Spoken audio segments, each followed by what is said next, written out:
खुद को समझने के लिए सबसे ज़रूरी है अपने मन को और मस्तिष्क को शांत रखना। मन को शांत रखना सरल काम नहीं है, लेकिन नामुमकिन भी नहीं है। जब मन अशांत होता है तब हम बड़े निर्णय नहीं ले पाते हैं और छोटी छोटी बातों के फैसले लेने में भी गलतियां करते हैं। हमारा मन उस काम को करने को भी राज़ी हो जाता है जो हम नहीं करना चाहते, और जो हम चाहते हैं वो नहीं करते। ऐसा इसलिए होता है क्योंकि हमारा मन परेशान होता है और नहीं जान पाता कि वो क्या चाहता है। दोस्तों, इस कहानी से आप अपने ध्यान को केंद्रित करना सीख जाओगे, मन को शांत करना सीख जाओगे। दोस्तों, ये कहानी भगवान गौतम बुद्ध की है।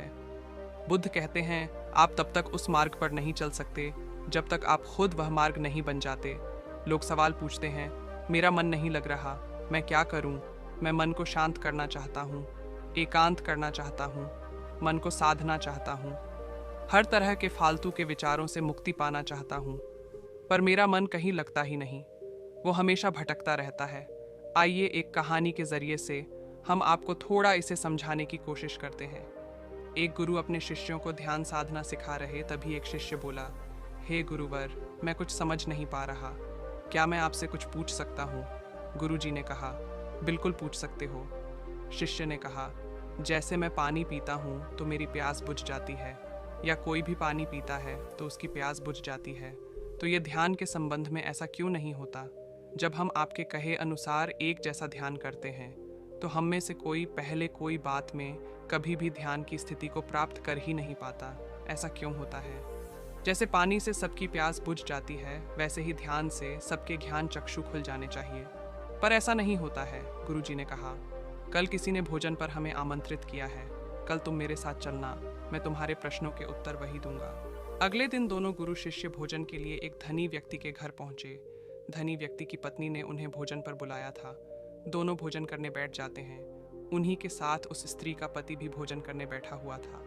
उसने अपने सभी नौकरों पर चिल्लाकर कहा, ये क्या बेकार सा भोजन बना रखा है, इसमें कोई स्वाद नहीं है।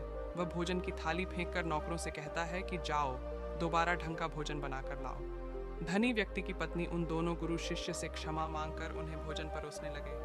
दोनों ने भोजन किया। गुरु ने अपनी थाली में 2 रोटी छोड़ दी। गुरु ने उस स्त्री से कहा कि बेटी, क्या तुम मुझे ये 2 रोटी बांध कर दे सकती हो?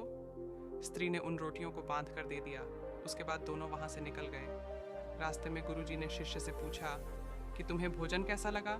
शिष्य ने कहा, भोजन तो अति स्वादिष्ट था, मुझे पसंद आया और मुझे भोजन करके बहुत अच्छा लगा।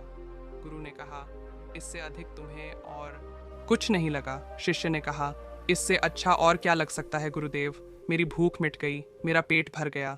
गुरुजी ने कहा, भोजन तो अच्छा था, फिर वो उस स्त्री के पति को भोजन पसंद क्यों नहीं आया? भोजन तो अच्छा बना था ना, भोजन एक ही था, तब उसे पसंद क्यों नहीं आया? शिष्य ने कहा, आप ठीक कहते हैं गुरुदेव, मैं तो कुछ समझ ही नहीं पा रहा हूँ, आप ही कुछ बताएं। गुरुजी ने कहा, अभी तो मेरे साथ आगे चलते रहो गुरु। शिष्य चलते चलते बहुत दूर निकल आए। शिष्य ने गुरुजी से कहा, गुरुदेव, हम हमारे आश्रम के मार्ग पर तो नहीं हैं, फिर हम कहाँ जा रहे हैं? गुरु ने कहा, बस चलते रहो। बहुत दूर चलने के बाद एक फटेहाल व्यक्ति गुरुजी के सामने आ गया और उनके चरणों में गिर गया और बोला, हे परमात्मा, मेरी मदद करो, मैं 3 दिन से भूखा हूँ, मैंने कुछ भी नहीं खाया है, आप कृपया कर मुझे कुछ खाने को दें। गुरुजी ने उस व्यक्ति को एक पेड़ के नीचे बिठाया और उन 2 रोटियों को निकाल कर दिया जो उस महिला ने उन्हें बांध के दी थी।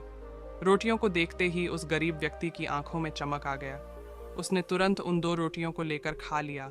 खाते समय उस व्यक्ति की आंखों से आंसू निकल रहे थे। वो रो रहा था और खाता जा रहा था और हाथ से इशारे कर रहा था, जैसे वो किसी अदृश्य शक्ति को कह रहा हो, तेरा धन्यवाद।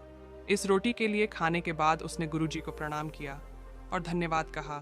गुरुजी ने उस व्यक्ति से पूछा कि भोजन का स्वाद कैसा था? उसने कहा, स्वाद तो था ही नहीं, केवल जीवन था, परमात्मा और ईश्वर था। ये रोटियां नहीं थीं, ये तो साक्षात जीवन था। ये कहकर वह व्यक्ति वहां से चला गया। गुरु ने शिष्य से कहा, देखो, भोजन वही था, लेकिन एक व्यक्ति को उसमें स्वाद नहीं आता, तुम्हें उसमें स्वाद आया, तुम्हें भोजन पसंद आता है, लेकिन वही एक व्यक्ति को इस भोजन में स्वाद नहीं आता, बल्कि वह इसमें ईश्वर, परमेश्वर और जीवन को देख लेता है। इसी से पता चलता है कि व्यक्ति और भोजन की तृप्ति में भी अंतर है। पहले व्यक्ति की इसमें कोई तृप्ति नहीं होती, तुम्हें थोड़ी तृप्ति होती है और इस व्यक्ति को अनंत तृप्ति होती है। ऐसा ही ध्यान के संबंध में होता है। जिसको जितनी ज्यादा प्यास होती है वो उतनी ही जल्दी मार्ग बना लेता है। उस शिष्य की जिज्ञासा का समाधान हो गया था। उसके प्रश्नों का उत्तर उसे मिल गया था। लेकिन प्रश्न था, मन क्यों नहीं लगता? दोस्तों, जो लग जाए वह मन नहीं है, मन का स्वभाव ही है, भावना। जब हमारे पास कोई चीज़ अत्यधिक होती है तब मन उससे भागने लगता है, जैसे उस धनी व्यक्ति का मन जिस भोजन से भाग रहा था, जो उसके लिए आम बात थी। लेकिन जब कोई चीज़ हमारे पास सीमित मात्रा में होती है और हमें मिल भी जाती है, तब हमारा मन उससे जुड़ा भी रहता है और हम उस चीज़ की थोड़ी बहुत अहमियत भी रखते हैं। जैसे उस शिष्य का मन जो उस भोजन से थोड़ा बहुत जुड़ा हुआ था, तो उसने उस भोजन के स्वाद को भी जाना। लेकिन जब हमें कोई चीज़ चाहिए होती है और वह हमारे पास नहीं होती, तो पहले हमारा मन उस चीज़ के लिए बहुत लालायित रहता है। मन कहीं नहीं लगता और यह लग भी नहीं सकता, क्योंकि इसका का किसी चीज़ में लगना है ही नहीं, बल्कि इसका काम है आपको भगाना। इधर से उधर एक चीज़ आपको मिली तो दूसरी चीज़ पर ले जाना, दूसरी चीज़ आपको मिली तो तीसरी चीज़ पर ले जाना। मन संतुष्टि को नहीं जानता, वह केवल पाना जानता है। पाने के बाद भूल जाना जानता है। जो मिल गया उसे छोड़ देने की आदत होती है, जो छूट गया उसे फिर से पा लेने की आदत मन की होती है।